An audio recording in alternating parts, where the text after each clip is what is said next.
Bismillahirrahmanirrahim. Assalamualaikum warahmatullahi wabarakatuh.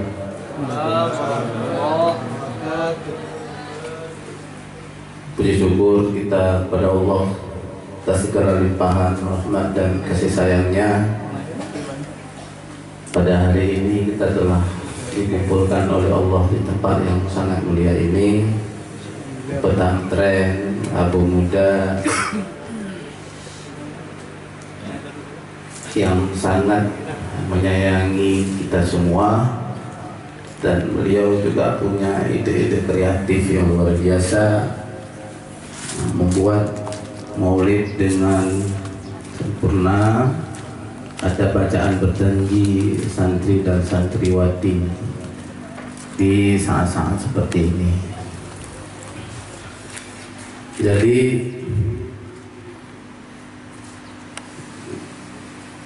saya ingin sedikit saja mengisi waktu dam-dam atau sambil kita menunggu Syekh Muda akan membacakan berjanji versi beliau, itu Zikir Aceh. Jadi apa yang ingin saya sampaikan, waktu sangat singkat.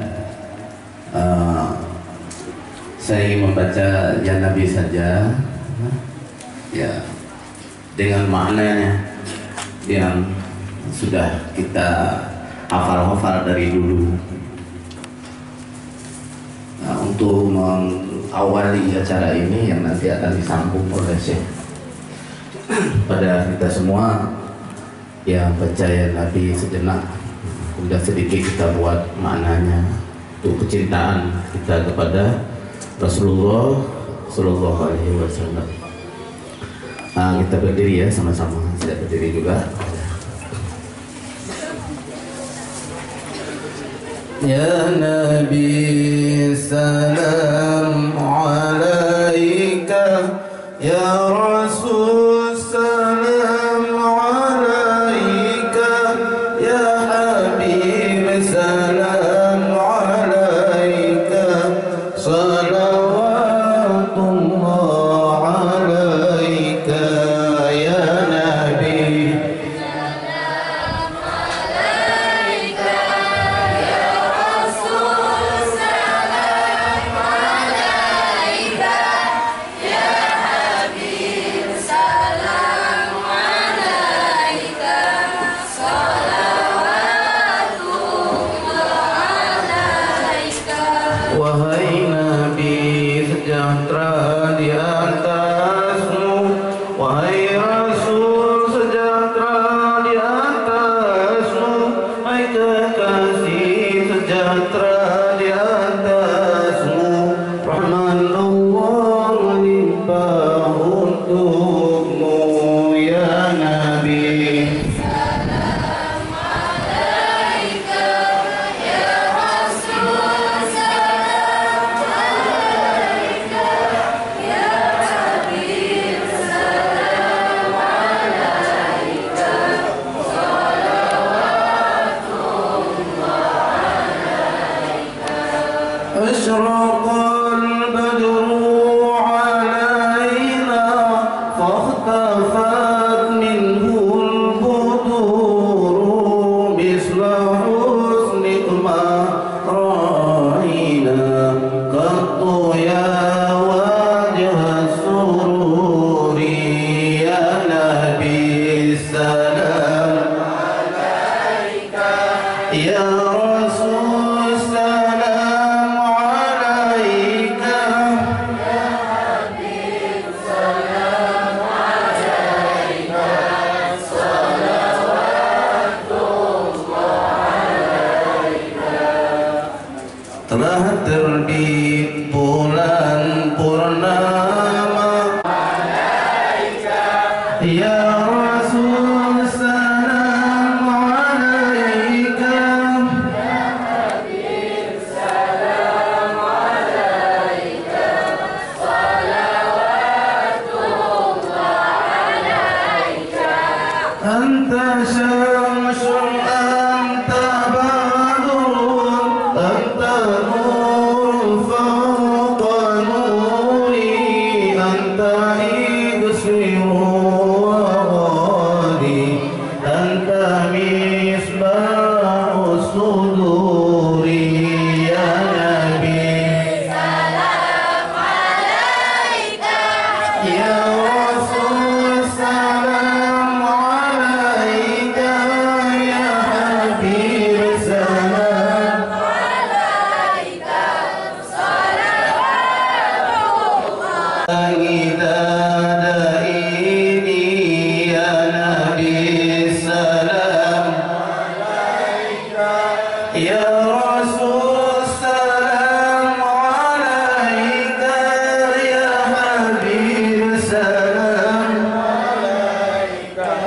salawatullah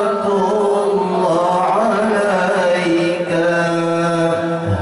Maka bagi kita semua harus memutuskan hati dapat mencintai Rasulullah dengan sepenuh hati,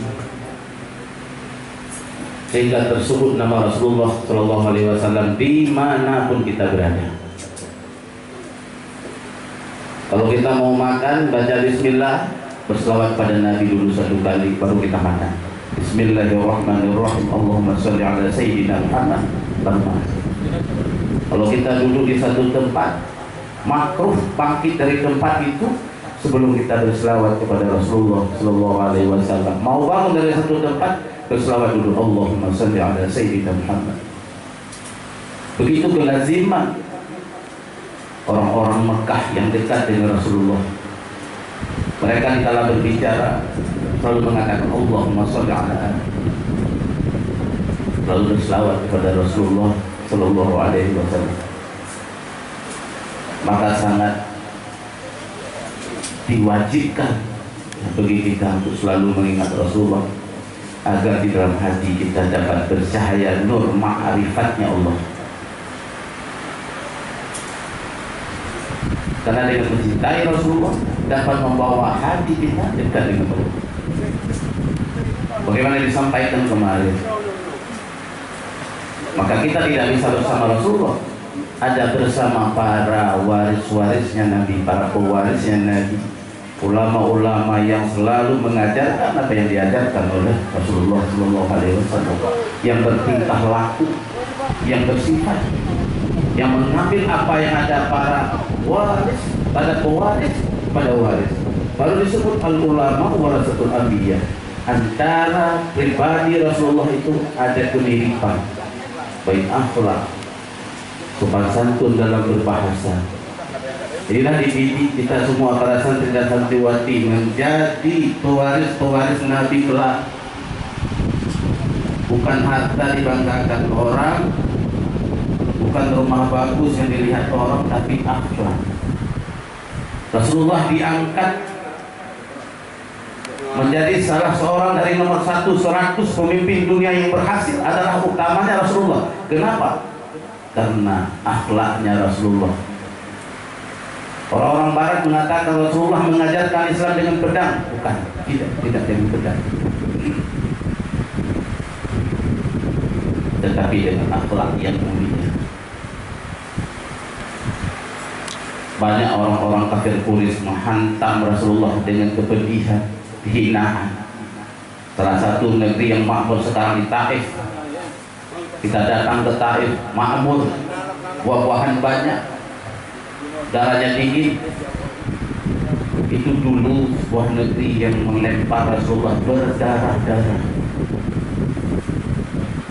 Rasulullah pergi dengan anak angkatnya, Zaid bin Harisah. Wajah Zaid bin Harisah tidak bisa dikenali karena kena lemparan batu, karena dia harus melihat orang melempar agar Rasulullah tidak kena. Kemana batu datang, dia menahan wajahnya. Kemana arah batu datang mengenai tubuh Rasulullah, dia menahan wajahnya sampai wajahnya tidak dikenali. Rasulullah tetap diam. Malaikat datang menawarkan kepada Rasulullah, ya Muhammad, berdoalah kamu hari ini, doamu diterima oleh Allah. Jibril datang menawarkan doa agar Rasulullah membalas tindakan orang-orang kafir. Tapi apa kata Rasulullah? Allahumma ahdi qaumi fa innahum la ya'lamun. Ya Tuhan, maafkan hamba, maafkan kaumku ya Allah, sesungguhnya mereka tidak memahami siapa aku. Begitu dalam cinta Rasulullah. Bukan orang yang dekat dengannya, bukan orang yang sekampung dengannya, musuhnya. Begitu perilaku Rasulullah. Allahumma ahdi qaumin fa innahum la ya'lamun. Begitu juga kita lihat ada pada diri Abu Ya. FPU menghantam ulama, menghantam. Abu Ya tidak berdiri di atas panggung menghantam. Tidak, Abu Ya menghantam orang-orang yang sudah. Abu Ya selalu berdoa, Walid, kapan orang itu datang kepada Abu untuk bersama-sama?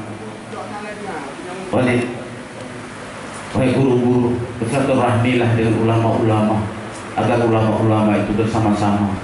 dalam menyampaikan dakwah tasawuf ini, membangun akhlak umat ini, agar umat Islam ini bangga dengan akhlak yang mulia. Bukan mereka bangga dengan harta, itu urusan orang sebelah, bukan umat Islam. Begitu Abuya mendidik kita semua berakhlak, dihina, difitnah, ditentang. Bukan doa yang sebalik yang dilayangkan, tetapi ya Allah, berikanlah paham ajaran tasawuf ini kepada umat Islam Aceh, agar umat Islam Aceh ini bagus dan dikagumi oleh dunia Islam. Kalau umat Aceh ini bersama-sama dengan Abuya di dalam ajaran tasawuf dan kesufian, memahami tarekat, memahami kesufian, saya yakin Timur Tengah itu akan berkiblat secara nyata tentang Islam. Bukan Aceh lagi Serambinya, tetapi Aceh menjadi kiblat Islam. Karena di sana tidak kita melihat, sedikit sekali mungkin ada di pelosok-pelosok desa kota Mekah, tetapi rata-rata orang Mekah tidak berduyun-duyun berzikir. Di Masjid Nabawi jika dilayangkan zikir, mungkin satu kali ucap ada 2 juta kali. Di Masjidil Haram begitu banyak orang, tapi kita tidak mendengar kalimat la ilaha illallah.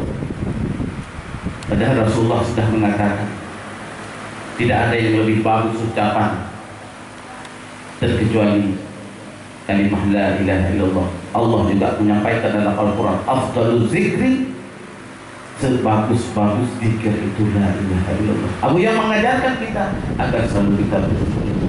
Itulah dengan zikir agar hati kita itu selalu dengan Allah. Inilah sekilas pandang dalam memperingati Maulid ini, agar kita mengambil contoh pribadi Rasulullah, tahan diuji, tahan disakiti, tidak boleh menyakiti, dan selalu bersikap sabar, selalu bersikap tenang, tidak boleh mencaci maki siapapun, walaupun kita dengar, walaupun kita melihat di YouTube, kita mendengar dengan telinga. Kita tetap berdoa kepada orang-orang yang belum memahami ajaran ini agar diberi paham. Karena ajaran ini satu-satunya adalah jalan kita menuju Allah dan jalan kita berjinak-jinak dengan Allah. Dengan siapa lagi kita bermanja-manja kalau bukan dengan Allah? Pernah Allah ini menghancurkan satu pulau karena penuh dengan maksiat. Mereka berzina di sana, mereka mabuk di sana. Allah merintahkan Jibril untuk balik pulau itu. Tapi Jibril datang melihat ada seorang nenek tua yang bangun tengah malam berzikir kepada Allah. Jibril melapor kepada Allah, ya Allah, di atas bumi itu ada seorang hamba-Mu yang sedang berzikir, ya Allah. Begitu disampaikan berita oleh Jibril kepada Allah, Allah mengatakan, hentikan, jangan balik pulau. Begitu Allah berbicara, seorang nenek sujud tengah malam berzikir kepada Allah, Allah maafkan kesalahan mereka pada saat itu. Seharusnya lebih itu sudah dibalik oleh Allah. Inilah yang kita sedang belajar saat ini, agar menjadi orang yang berakhlak mulia, berhati lembut, santun, tidak pernah ingin membalas keburukan orang. Karena orang yang menang dan orang yang berani, kata Nabi, orang yang sabar satu sama. Demikian. Assalamualaikum warahmatullahi wabarakatuh.